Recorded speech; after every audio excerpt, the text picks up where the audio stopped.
the technology is that it was developed through the eyes of a businessman, keep it simple, under the KISS method, keep it simple.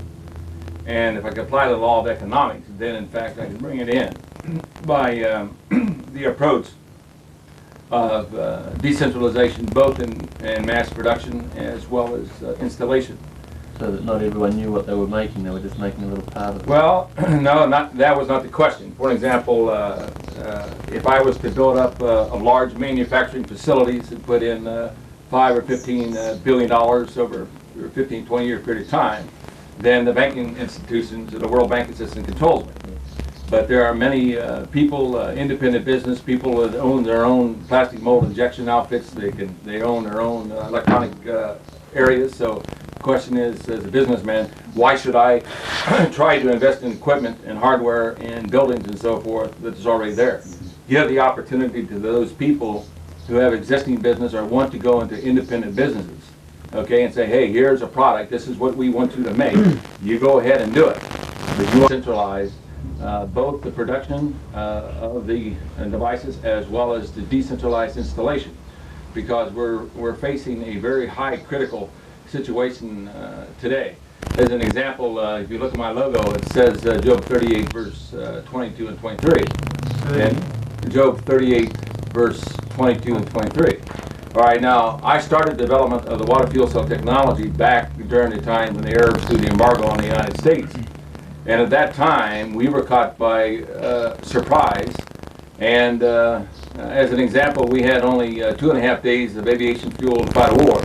In all probability, at that time, if Russia would have known it, they probably would have attacked the United States. Our entire sophisticated naval task force sat out in the ocean for several weeks before the first supply ship came alongside. I was affiliated in retail into truck parts, making over $1 million a year profit, actually $20 million throughout the United States. And when our trucks stopped along the side of the roads and goods and services were no longer moving, then I started asking such questions as, hey, how long do we have before the food supply chain in the United States is disrupted? And many businesses like Cardinal Food Industry in Columbus, Ohio said, hey Stan, we have less than 27 days. If you don't get those trucks moving, then the masses of people in Columbus, Ohio will be facing starvation. Because the entire industrial base of the U.S. as well as international is based on the supply and utilization of energy. And it alarmed me that a little country over the Mideast could actually cripple the United States, not only cripple the United States, but actually cripple the war of the entire world based on the supply of energy to maintain those industrial bases. So at that time, I went into my office laboratory and said, God, I love my country. It's the greatest country. If you'll help me put a power supply in the country, I'll do anything that you want me to do. So I have been actually bringing in the technology under the power and authority of the Word of God. And of course, many people ask me why I'm still alive today. Well, I've learned the power of angels. In the Bible, one guardian angel destroyed 185,000 Assyrian troops. And in the Bible, one guardian angel destroyed all the firstborn in Egypt, and I have two of them with me at all times. One happens to be a foot bigger than I am. He's got a chest on like that, and I said, thank you, Lord, I need him. So when I started, my background is quite diversified, from research development, product development, engineering, corporate entrepreneuring, starting a corporation from ground floor right on it, up into multi-international areas. And so I really have found out the Lord had prepared me well over 20 years or more to do what I'm doing today. So back in 1975, as an independent businessman, I was relatively not attached to any major research development facility. So I started to develop the technology in my own laboratories, and as a result, it was pretty hard to extrapolate what I was doing. One of the strategies was, of course, I had filed a series of patents.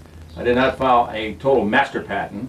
You know, there's many loopholes in both in the U.S. patent processing and international areas. As an example, if you would release some of this technology into the public domain, England will statutorily block you from receiving your patents all in Europe. Yeah, well, that's what we've heard too, is that if you're trying to put any patents in or anything, it's the quickest road to the CIA or whoever is trying to stop this kind of work. So that's why I'm amazed that you've actually...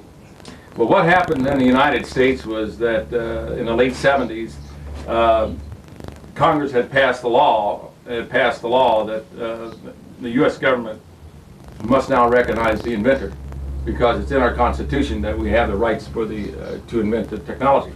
So I doubt very seriously if this technology would have been able to be developed in any other country of the world because of the Constitution. And yes, I had fought many, many battles. The Arabs had tried to squelch and suppress the technology, so as the Russians, and even Japanese elements had come into the technology. But the strategy was, as the Lord had shown me through the Holy Spirit, was that as I started developing the technology, I started filing the patents. I filed multiple series of patents. And each patent by themselves, where it was patentable and did solve a given problem in utilizing hydrogen as a fuel source. But they'd only woke up to the second last patent as to really what I had. And at that time, it was too late. Yes, I had fought many battles, and of course I'm writing a book about all of it. And the title of the book is With the Lord There's Purpose, and it will give my testimony of all the battles and so forth we have fought. But when I was pulled into the Pentagon, when the U.S. government recognized what I had, and I was escorted into the Pentagon because wars had been won or lost by the supply of fuel, and of course Patton proved that in World War II. And we, in our national military budget, about 50% of that's for logistic support of energy. Well, also during the Arab embargo, as an example, when we had no diesel fuel to operate our diesel-fired submarines, the Nuclear Task Force had to go on alert 24 hours a day, 7 days a week. In a very short period of time, over 60% of our Nuclear Task Force had become inoperable. And as a result of that, the U.S. for the first time had no abilities even for global defense. Shortly now from 1975, during the Arab embargo, we were dependent on about 40% of foreign oil. And this is where the President of the United States said that we must come up with an alternate energy source if we are to survive. We have not reversed our dependency on foreign oil. It's now escalated to well over 60%, where I forced DOE, Department of Energy, to admit to the American people that, in fact, we are still dependent of around 60% on foreign oil. Now, if anything happens or takes place where that oil is stopped to the countries, then the entire economic base of this country or any other world would collapse. I have been preaching, in fact, that the same thing that occurred in the U.S. fields that occurred from 1965 to 75, where our oil pressure started dropping in the oil fields, we went on the dependency of foreign oil. Now, the exact same thing that has occurred in the United States is also has been occurring in the Arab fields. You just can't keep pulling the oil out of the ground and expect that it's going to be there forever. And I have 5 governmental agencies, U.S. governmental agencies, that's verified now that, in fact, that their oil fields are starting to depressurize. But they are depressurizing 3 times faster than it occurred in the United States. So the experts know that the fact that we have less than 15 years of supply of oil coming out of the Mideast. Now, after 15 years, if there's not a new and an alternate energy source that comes into the world economy, then the entire world economy will be destroyed very quickly. And are you saying the governments are admitting this and saying go ahead? Yes. In other words, the issuance of our patents was on the premise that we would bring the technology out and get it into the marketplace. Another situation has come up, of course. I have been trying to develop the technology to possibly head off the Mideast crisis. What they really don't understand, what they're not really realizing at the present time in the Mideast, if Saddam decides to use CBR weaponry, that's chemical, biological, radiation weaponry, from what I understand, that Germany had sold them to germ warfare. If he uses this type of weapon in the Mideast, then it's possible that the germ warfare that they have is that the contamination, the germs can breed on the bacteria in the air or bacteria in water or even in bacteria of oil. It takes a very small amount of deposit of the germ warfare in order to allow it to expand and grow. So if he uses this in the Mideast at this critical time, then what's going to happen is that it's possible that all the oil reserves in the Mideast will become contaminated. If that's the case, then every country of the world or respective country of the world will have to stop shipment of oil to their countries to prevent the contamination to occur within their own country and possibly affect the lives of the people within each country. So you're looking at that it's possible that within a short period of time, the entire flow of oil coming out of the Mideast will totally be stopped, and that will shut down the entire industrial base in the entire world. Are you saying like you know the Rockefellers and whatever have so far, like we were saying before, come in and said stop the development of this technology? Are you saying that they won't do that anymore? No. There are several major swings that has now started to alert the public that we must do something. One is truth is a very powerful thing. Now they're recognizing, in fact, that the oil reserves are not there for the world, and that they are depleting very, very quickly, and that we must somehow swing to an alternate energy source to allow the economic base to survive. Secondly, we're realizing that we cannot keep continually polluting the air. We can't keep putting hydrocarbons in the air. We can't keep extracting oxygen out of the air. We must be able to reverse the greenhouse effect. And if we do not do this, then it's very reasonable to say that within a short period of time we'll start to suffocate.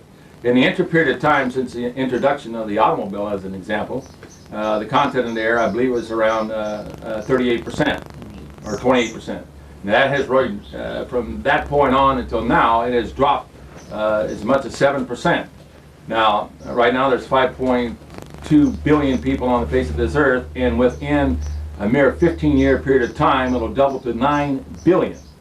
We already know by satellite that the rainforests are dying, that over 50% are dying, that's irreversible, they are dead. That's supplied about 80% of the oxygen in our air. So we can't, yes. I think he also asked about Rockefeller. They had tried every way to stop him too. Yeah. He Yes. asked about Rockefeller. Yes, in my, it became very evident that this type of technology cannot be developed through the federal governments nor the multi-international corporations because of their control mechanism. It had to be developed by an individual working out of his garage without that type of control mechanism. So it was a way that when I started, the Lord had started to have me develop the technology and develop in such a way that I was able to get all the patents issued both nationally and not only win it for the United States, but also win it for the world. Because once they realized what I had, and as I said, they had pulled me into the Pentagon, there was two major reasons that I had used to get us off of national security and allow it to come in. Number one, if you don't have an economy, you will not have a government, and if you don't have a government, you're not going to have a military. It's just as imperative that this technology get into the marketplace as well as these other areas. Second one is, what happens, gentlemen, if a foreign power can come in your land and use your own existing laws to block this type of technology from coming in? That's when President Reagan took the executive action to assure and guarantee the issuance and the processing of these patents. So it's a struggle. We're all in the same boat, so to speak, and therefore we have to be able to solve the problem. We know that the federal government and the multi-internationals cannot control it. If I had signed this technology over to General Electric or Westinghouse or any other multi-international corporation, they would be taken over within a period of 24 hours. If you have enough money, you can take over anything you so desire. Now, 60%, we're paying out well over $200 billion to the Arabs for that petrol fuel. They spent $200 billion from trying to keep this thing off the marketplace. That's why communication is one of the most greatest things that we have today. That's why I'm here in communicating as to what we're doing. I heard that the stealth bomber was maybe flies using the same sort of technology. Yes, and also we've developed a hydrogen-powered aircraft that was originally to go Mach 25 in outer space, and with this technology to take it right on up to 150 Mach. The United States is not sitting on this technology, but with no stretch of the imagination. Right now, as we are down to a day and a quarter of aviation fuel to fight a war. And once we bridge and reduce the fuel supplies, go down to a day, then the Joint Chiefs of Staff will have to make the decision, no more global defense. And as we all know, that when countries go from a dictatorship to free democracy, the war brokers are in there, and the pendulum can swing into civil war or disrupt it into tremendous war. And of course, they make their monies by war. That's what they do. They promote wars. And the war brokers started World War I, they'd start World War II, and they'd start World War III. In the name of making money, whether we live or survive, they'd be happy making the money. So the situation is very real now. It's primarily over the Mideast that could topple and cripple the entire industrial base of the entire world. So this was the basis or reasons for developing the water fuel cell technology. And as I had developed it, there were several major design criteria that I had to comply with. The first one was that I had to build the system in a garage. And the reason for that is because if I could build it in a garage, I would bypass exotic manufacturing technology that can toy it. For example, if a guy had developed a chemical that can make the solar cell more efficient, but if Exxon controlled the vapor, which is in turn controlled by the Arabs, it can't get out in the marketplace. So the technology had to be built by the KISS method. Keep it simple, stupid. Don't make it complicated. And secondly, it had to be built out of very readily available materials, because we don't have time to develop exotic materials or like used platinums and so forth that we have not access under, like Russia controls the bulk of platinum in the world. Another criteria was that it had to be built through the laws of economics, that the guy who comes up with the simple way is going to win out. Now there's a lot of Cadillac ideas that come into existence, but because it violates the law of economics, it never gets out to the marketplace. So we had to develop through the eyes of a businessman, and the guy who comes up with the cheapest way is going to win out. Now my files back home in my laboratory, I have the most compilated study on hydrogen that's ever come out of the scientific world through NASA. As you probably know, the Columbia spaceship program is propelled by liquid hydrogen and liquid oxygen. And in that report, it clearly stipulated that hydrogen was the most ideal fuel of the future that could be utilized anywhere in the world. But they had not the answer in the following areas. Number one, to produce the hydrogen gas economically. Second area was to be able to control the hydrogen on demand. Third area was to be able to adjust the burn rate of the hydrogen gas to co-equal the fossil fuels. And I added a fourth one, the ability to transport it without spark ignition.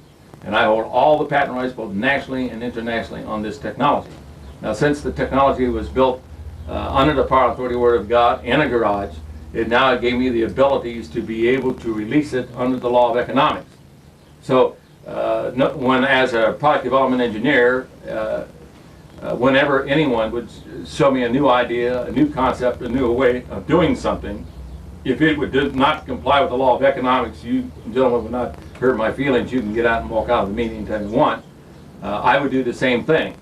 If the technology was complying to the law of economics, and then when you look at this tech base, if you answer the question that yes it does, then you'd have to agree that we have a new alternate energy source that we can move into the economies of the world and do it very, very, very quickly. So we started to proceed on developing, and as the Lord had shown me the knowledge pertaining to water. Right now we're facing a tremendous problem beyond the Mideast situation.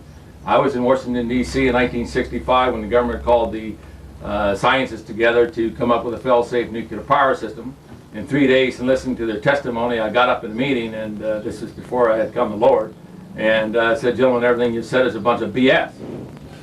There is no substance on the face of this earth that you subjected to the hostile environment of nuclear radiation, you're going to have the hourglass effect. And then, of course, 3 Mile Island proved that prophecy out many years later. And, of course, Chernobyl, we all know about Chernobyl. Now, they talk about the radiation going up in the atmosphere, but they don't talk about the meltdown going down into the water table. And the water table now is dumping the contaminated or radioactive water into the Mediterranean, which is now, in a very short period of year, the Mediterranean will increase in radiation, will spill over into the Mediterranean. So all those millions of people in Europe now that will use the water to wash their clothes or to drink or to process that water will probably die of cancer due to the high exposure to radiation. So now, during, for an example, England almost had a near nuclear accident. Some brilliant engineer decided the way to reconstitute the carbon rods, send a bunch of amps into the carbon rods, and all it does is create a hot spot and splits the rod, which in turn you now have no control. Helsinki just shut down another nuclear power plant with problems with the circulation on their stainless steel piping. So we're really facing a very critical situation all the way around. Now, in getting in this type of technology or an equivalent technology is going to take the masses or the people to come together in one accord. It's no longer going to say, well, I'm going to leave it up to someone else to do it. If we don't do it, it's not going to get in. So in starting developing the technology, the first area was to address how to release the hydrogen from natural water and do it economically and satisfy the first major requirement of NASA. And of course, what the first thing we did in the scientific area is that you always got to learn to ask the right question. Now, in the prior art, example, when we demonstrated this technology under 101, U.S. Section 101, the U.S. Patent Office says that whenever you present something, you must show unoperability, otherwise you do not get the issuance of the patents. When we had showed them the technology pertaining to water, the first thing that when they recognized this, is why has no one else thought about this technology before? Well, there were several reasons. I gave them number one. If you had looked at the scripture, Job 38, verse 22 and 23, the Lord said that the knowledge would come at a time of great trouble. And if this is not a time of great trouble, I don't know what is. The second one is that the reason why Faraday did not discover the electrical polarization process is because he needed several modern day inventions and he needed some prior knowledge. One of the things he needed was stainless steel, the invention of stainless steel 304 material, which is chemically inert to the process. If you expose it to hydrogen and oxygen gases in a water bath exposed to voltage, it does not have a chemical interaction. That's why you said platinum before, because platinum's inert to the same process. Well, platinum is extremely ultra expensive, Yeah. and it will break down under the conditions of exposing to hydrogen and oxygen, some of it. Okay, so stainless steel became a very economical material to use. Matter of fact, on our actual lab certification testing, the longevity of the stainless steel material is 0.0001 per year. So the fuel cell is just as good as the time you fired up to 20 years, going up to 10,000 years. And if any of you guys live over 10,000 years, you come back and tell me, I want to tell you, learn your secret. So the stainless steel material gave us the abilities that we now have a component we do not need to replace. We set up a non-chemical environment in order to release the hydrogen from the water. Okay, so we now have, we don't have to replace the parts. If you ever look at the prior arts and electrolysis processes, you will see that their electrodes are tremendous mass and size. If a brilliant engineer could get a car to run down the road on electrolysis, he may get it to last for maybe a minute to 5 minutes or so, but all of that mass size of electrodes will decompose. So inherently, the electrolysis process did not comply to the law of economics because it was a self-destructive unit and we had to add chemicals to it. Now, if you had an electrolysis process and had to add chemicals to it, and let's say you did get a car to run down the road, then you would have to spend billions of dollars to try to come up with chemical refinery plants to be able to try to even support this gas supply levels in the United States. And that would cost billions of dollars over a 20 to 30 to 40 year period of time, and EPA would not allow you to dump the chemicals onto the ground. So electrolysis process does not comply to the law of economics and does not be able to solve the problem. It's a self-destructive unit. So we had to come up with a non-chemical device, come up with a way that we could release the hydrogen from water, and if we can do this, water has a phenomenal amount of energy source in the form of hydrogen, and if you burn it, its energy release is 2.5 times more powerful than that of gasoline. So the first answer we needed to find was how do we economically split the water molecule? Now the key was how do we switch off the covalent bonding of the water molecule, and so we'd address what takes place. Well, when the two hydrogen atoms... Stan, could I interject 1 sec? Yes. Could you sometimes, when using a technical term, just describe it more fundamentally for those who haven't got the technical basis, like covalent bonds? Yeah, well, yeah, I'll get to that. First was to address how do we switch off the covalent bonding of the water molecule and do it economically. And when you consider the formation of the water molecule, then when the two hydrogen atoms link to the oxygen atom to form the water molecule, under the law of physics something's got to happen, right? Now what actually happens is that this outer orbit of the oxygen atom normally has only 6 electrons in it. But this particular orbit will allow us up to 8 electrons to be occupied at one particular time. And as a result of this, this now allows the two hydrogen atoms to link up with the oxygen atom to form the water molecule to go into stable state. Now, on the law of physics, that for every action there's an equal and opposite reaction, something's got to happen. Now, what actually happens is that when the two hydrogen atoms link up to the oxygen atom, and the oxygen atom accepts the hydrogen electron to set up the covalent bonding, then something's got to happen. And what happens is that under normal state, there's 8 electrons in the oxygen atom, and then there's 8 protons. But when the oxygen atom accepts the 2 hydrogen electrons, then there's an imbalance that occurs. And what now takes place is we have now 10 electrons, but we still have only 8 protons. And as a result of this, the oxygen atom takes on a negative electrical charge. Now, since the hydrogen atom is now sharing its electron to set up the covalent bonding, then the positive charge proton swings the hydrogen atom to the positive charge. Therefore, the atoms of the water molecule takes on electrical charge. Now, that was the second major thing that Faraday would have to know, is in fact that the bonding, the 2 unlike atoms of the water molecule is actually being held together by an electrical attraction force. And that electrical attraction force is equivalent to the two shared electrons. So in other words, once it's all combined together, the total charge is 0. Right. That the water molecule is stabilized to net electrical charge 0, but its atoms are opposite electrically charged. Now, another way to verify this, you can send a microwave. The question is, what happens when you send a microwave energy through water, and why does it heat up the water and cause the water molecules to agitate? Well, what happens is the microwave is swinging the atoms of the water molecules because they have a electrical charge applied to them, and that's why microwave energy will heat up the water and superheat it very, very quickly. All right, so the key is now that what's holding these atoms together is this electrical bonding force Q and Q prime. And it is only equivalent to the two shared electrons, because on the law of physics says for every action there is an equal and opposite reaction.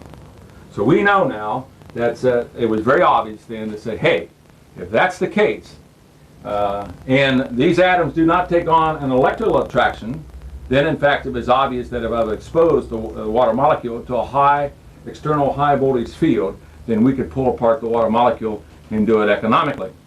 And the question is, does these unlike atoms take on an electrical attraction field? And they do not.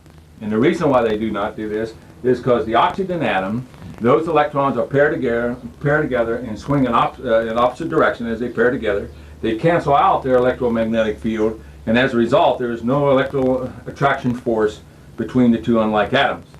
So all we now have to do is to overcome the electrical attraction force of these two atoms based on Faraday's, based on Coulomb's and Newton's second law of electrical force with an electronic circuit. So what we had done now is set up and put an electric voltage field here, and electric voltage field here.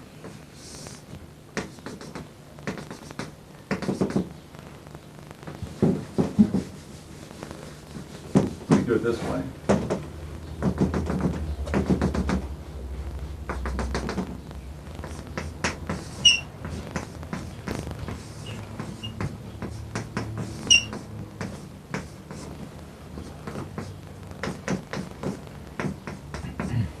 So now we set up an electrical field and expose the water molecule to a high electric voltage field and restrict the amps.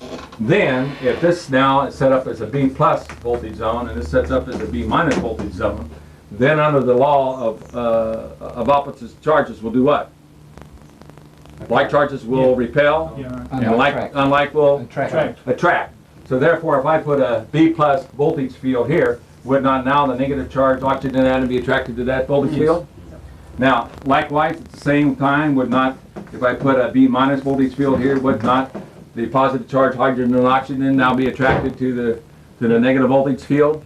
And as a result, now we're using voltage as a potential energy source and pulling apart. The water molecule starts to elongate. As you start to elongate the water molecule, you're now changing the time share rate of the electron, and as a result of that, you pull apart the water molecule. Now there's another phenomena that is happening also, is that in the characteristic of water, it is a dielectric liquid. Okay? Now in the electrolysis process, it was required that the two best patents ever issued in the electrolysis process was Ian Ork and Horvath's patents, which clearly stipulated that in an electrolysis process, that if you put it into an electrolysis cell, that first of all you had to use distilled water, which is a dielectric liquid.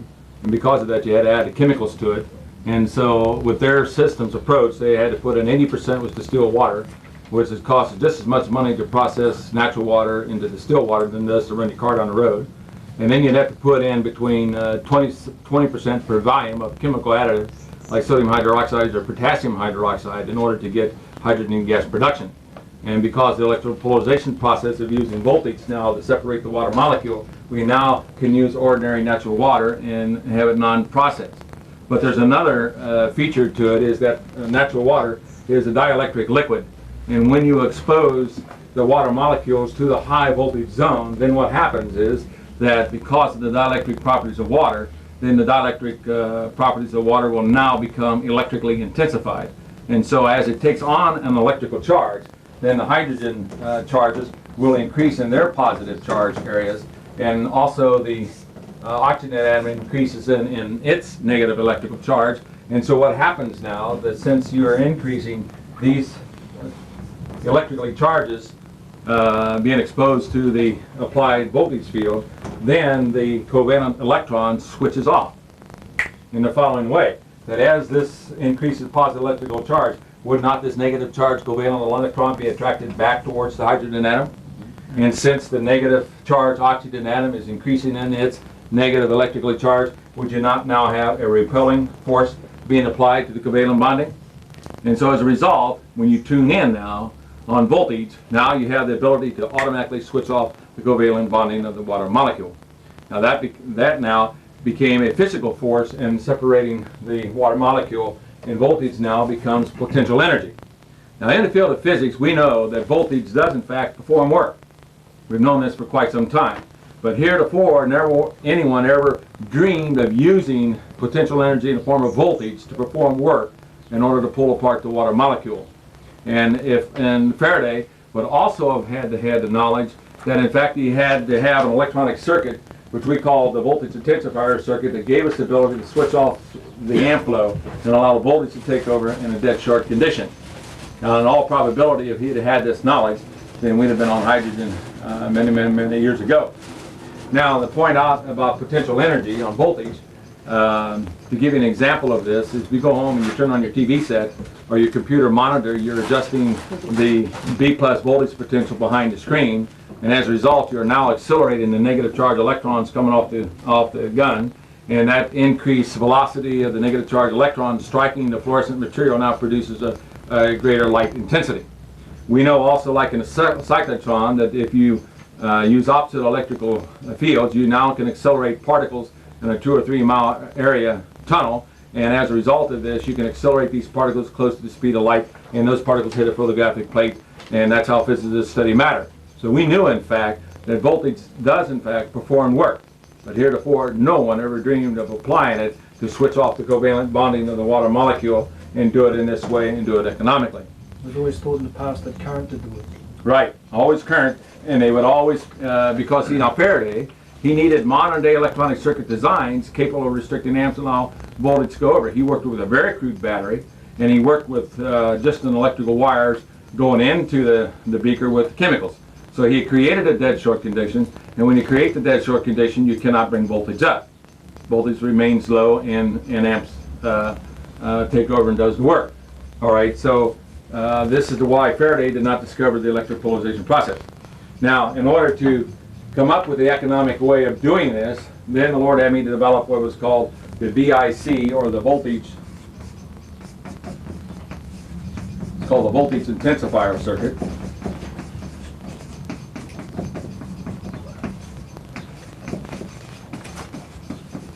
Which gave us abilities now to restrict the amps and allow voltage to take over.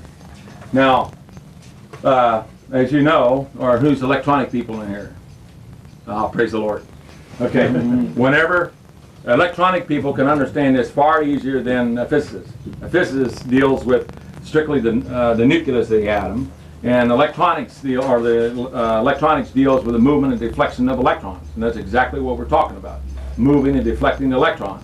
And in the electronic circuit, it's clearly proven by Coulomb's and Newton's second law, you can use electrical force to move electrically charged particles in an electronic circuit. Is that not the basic basis of electronics? Yes. Okay, so we're not defining the laws of physics in order to accomplish the task. Now, whenever you put a dielectric liquid between two electrical conductive plates, what do you got? You got a capacitor, right? So we know that when you take a coil and hook it in series to a capacitor, you now develop what's called a resonant charging choke. So now I've set up two charging chokes on the opposite side of the capacitor. And I'm now allowing the water and the properties of water now to become the property or the component part of the electronic circuit. So we now know that on a resonant charging choke, that when I put in a switching diode in here, then as I would pulse the circuit, then these coils would become energized, and they would create an electromagnetic field which acts as an electronic choke, right? The electrons coming off of here has an electromagnetic field, and as a result, when these coils develop their magnetic field, it now chokes off and prevents electron flow from occurring. So since the diode now is acting as a switching diode, once you terminate the pulse, it opens up the pulsing circuit and now allows these magnetic fields to collapse. And when they collapse, now we're producing a unipolar voltage field across the capacitor, but then in the process we are restricting amps. Now note, we are using the electromagnetic field to restrict the amps, not a resistive element. If you have a resistive element, you're consuming power. I know one thing that was noticed in your circuit diagram is that you were using a resistive choke. Or is that a mistake? Or is that in your actual... No, in filing the patents, I filed them in several ways. They said, well, I use it this way. You have a hard time getting around me, because not only have I filed the patents on the particular technology, but I filed patents in all of its related area to give me a technological buffer zone to be able to ensure that I can bring the technology in. So in other words, that resistive choke that you've got in your... It's not necessary. It's not necessary? It says, where the hell is it? Here, you say here, resonant charging circuit, resistive coil wire R2. Yes, you can put a resistive wire with the coil. So some intelligent guy is going to say, well, I got a copper coil, and one says, well, I'm going to use a resistive wire. Well, sorry folks, I got it both ways. Oh, Okay. I see what you're saying. Just to get around the patent. It's just people might use that to get around the patent. Yeah, I mean, a guy invents something, they say, well, all I'll do is I'll change something on the patent and try to get around it. Okay. Well, this was developed under the KISS method. Keep it simple, stupid. So the simpler it is, the harder it is to get around a patent.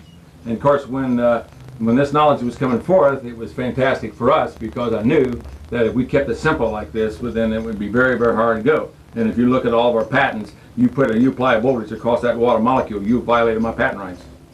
Okay, now what we're doing is that this circuit is not only now restricting the amps, but we're now pulsing and adjusting this pulse frequency to tap into the resonance properties of water by the dielectric value of water. And as a result, that when you tune into this, then what happens, amp draw drops down to the lowest value, and voltage now takes off towards infinity if the electronic components will allow it to occur. What sort of frequency are we talking about? Well, we have various frequencies when you can adjust to hit resonance. The key was to go for natural water, non-processed water. And so it was very obvious that we've developed the electronic circuitry to interface with this, that we now electronically zero in to the resonant frequency of any form of natural water, because it would change based on the contaminants within the water. You just let it peak itself. Right. It automatically scans it right in, locks right in the resonance, and holds it there. You can't order of change much. frequency? Pardon? What order of frequency are we talking about? A few hertz or... No, we go from 0 up to 10 kilohertz. Even with this type of circuit you see here, if I hit this at 10 kilohertz, would this not increase it to 20 kilohertz? So not only is this as a pulsing circuit to restrict amp flow, it's also is a frequency multiplier. And guess what else? If I was going to increase more hydrogen gas yield, what would I do? Increase the voltage. Huh? Increase the voltage in it. Yes, now how would I do that? Would I need to change the pulsing circuit here? Oh, just change the amplitude of it. All I have to do here is just increase the number of turns of this coil, would I not? But if you want to do it electronically so that you can control it, you could do it just by having a circuit controlling input voltage. And that Oh yes, control in the gas car, out. for an example, we're varying it like from 0 to 12 volts, That's right, yeah, with an accelerator. But these can be varied from 0 to 2,000 volts, 2 kilovolts, right, or higher. But what I'm pointing out is the electronic circuitry can remain the same. If I want to increase the electrical power still further, the inductance capacitance of this resonant charging choke simply just needs to be increased. So would you step in some more inductance, or would you just design a bigger one if you wanted to? Yeah, I just simply design a bigger one and wrap more coils to it. So instead of hitting it at 2K, I'm hitting it at 5K, or hitting it How many at millihenries 90,000 are the volts. chokes? Huh? How many millihenries are the chokes, approximately? Well, I mean, you can come, it depends. Again, it depends. It depends on what you're trying to accomplish. You're going to have to adjust the power input of the circuit, and the only problem with to adjust the circuit to get your proper voltage. So you're going to consume electrical power in the circuit. But the point being is, under the power equation, whenever you restrict the amps, the only thing you got left over is voltage, right? Which is potential energy, so you're not consuming it. So I'm going to consume a little bit of energy, 2 amps, or 3 amps, or 5 amps, big deal. Because when you release the energy from the water in the form of the hydrogen gas, its energy yield is 2.5 times that of gasoline. Now note the rule of thumb, it's not 2.5 times that of fingernail polish. It's not 2.5 times that of butter. It's actually 2.5 times that of gasoline. Okay, now, okay. All right, so now the VIC unit was experiment in developing to restrict the amp flow and allow voltage to take over to release the hydrogen and oxygen gas from water. What sort of frequency is this that you really operate in, and when you're using, say, just an ordinary tap water or something? What sort of frequency does it normally work? Well, it'll vary from 0 up to 10 kilohertz is what we've been working in the range. If you go up into the megahertz range, then you're getting a more exotic type of electronic components, which is not necessary. You can peak it a little bit further, but it isn't going to do any good. The action is really hitting it with the voltage when you're tuning into the resonance. And when you hit in the resonance under this condition, then the water molecule just falls apart. Okay, so That's what I'm asking. What is the resonance frequency of water?